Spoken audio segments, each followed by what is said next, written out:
Hello, ladies and gentlemen, and everything in between. Sleep.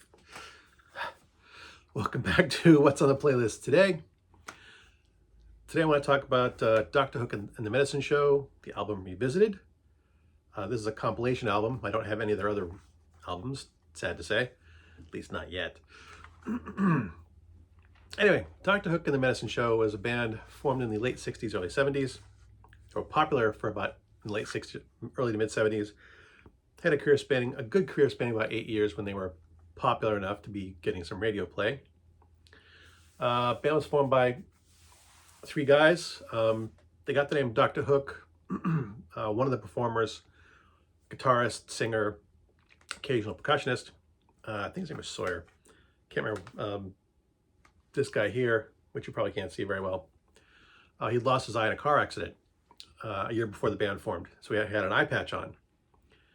And it was kind of like a nod to Captain Hook, which kind of led to fans thinking that he was Dr. Hook, which wasn't the case. Whenever anyone would ask the band members who Dr. Hook was, they would point at the bus driver to give you an idea of what kind of sense of humor these guys had, because the songs here aren't very serious. With some few, Sylvia's Mother, which was like one of the bigger hits, and got some radio play. That song is a bit serious. But the other stuff, Acapulco Goldie, Freaking at the Freakers Ball, that kind of stuff, Making It Natural, which is a song about smoking pot. Those things, there's probably like on this compilation, there's probably about 2 songs that might be serious. Sylvia's Mother and Queen of the Silver Dollar. Carry Me Carry might be considered serious, but it's not told in a serious, not sung in a serious tone. Queen of the Silver Dollar was also covered by Bonnie Raitt. I think Bonnie Raitt.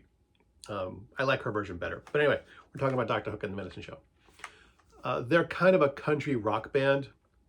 For me, it's kind of hard to say which genre they would fall into the most, because it's really a weird blend. They're a rock band with kind of a country sound, or a country band with kind of rock sound. Who the hell knows? They definitely had a sense of humor.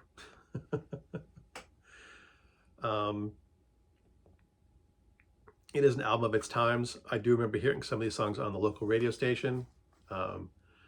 But to be fair, before that radio station got popular, they were a bunch of pot smokers who just played whatever they wanted to. So it would make sense why they would play something like this. I'm not sure how well the rest of the country knew this stuff, but this was a staple of some of these songs were staples of my childhood. And I really, really do love the music. It's a lot of fun. It doesn't take itself too seriously. The musical quality isn't that great. These guys are not like, consummate musicians. They do not have good singing voices. It's just one of those weird little goofy bands that came out of the 60s and 70s that were just fun to listen to. They did eventually break up with, I think it was Sawyer, continuing to perform just not as a medicine show, just as Dr. Hook himself, which also probably confused members, but people and fans thinking he was Dr. Hook. But I don't know. I would have thought I would have had more to say. Man, 4 minutes and I'm done. But I'm not sure what else to say. The album. This is a compilation of their first 3 albums. Dr. Hook. The second album was called Sloppy Seconds, and I don't remember the name of the third album. But one more thing I wanted to mention. Most of these early songs were written by Shel Silverstein. And for those of you who don't know, Shel Silverstein is best known as being an author of children's books like The Giving Tree, Where the Sidewalk Ends, and The Light in the Attic. A Missing Piece Meets the Big O.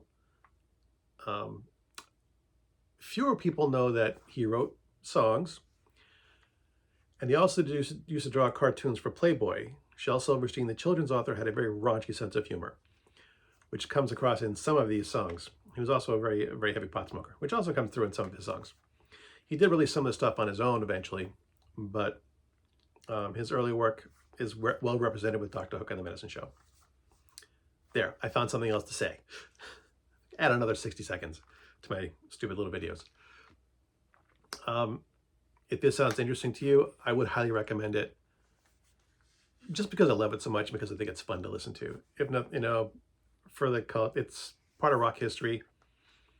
And, give it a listen. You can find it on YouTube or whatever Spotify you listen to.